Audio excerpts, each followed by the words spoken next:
Breaking news, everybody. Arkansas just submitted an amendment to the Religious Freedom Bill that will more closely match the federal bill that was signed by the Clinton administration back in 1993.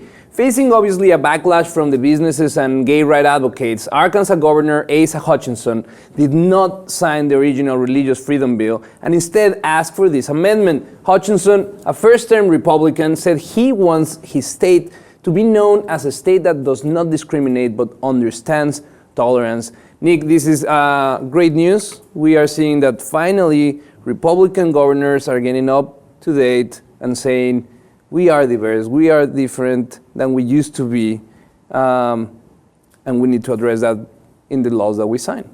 Yeah, and I think there was a lot to learn from the backlash that came from Indiana with Mike Pence. We saw Walmart coming out, boycotting. We saw the NCAA Final Four, which was going to take place there. They were debating whether or not to do it. We saw a lot of people coming out, and frankly, you know, if anything, just hurt the Republican Party as a whole.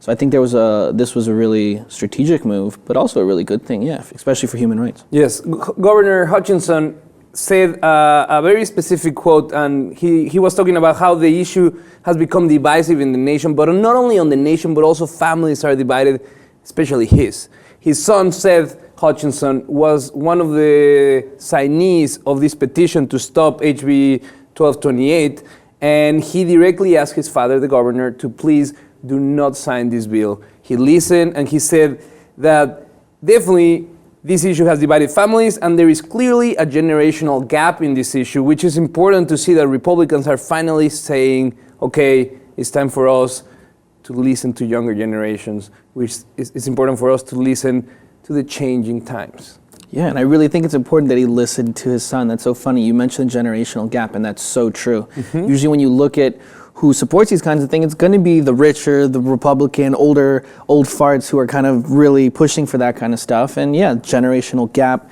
The U.S. is moving in that direction. No, the world as a whole is moving in that more liberal direction, I think. Yeah. I think it's the only way forward. And yeah.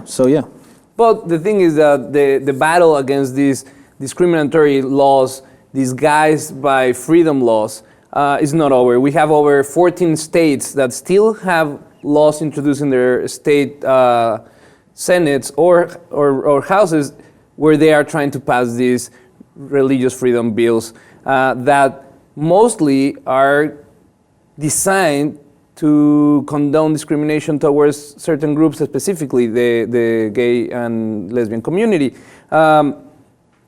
Another thing is that the governor, Asa Hutchinson, is taking this a further step, and he's considering executing an executive bill that prevents discrimination within the local government, which I think is very important to see that they are not only saying, well, I'm not going to sign this, but actually I'm going to take active action on curbing this problem. So we want to know, what do you think? Do you think that is correct, or the states should be approving more of these religious freedom bills? Let us know what you think. And if you haven't, please subscribe to the Live TV.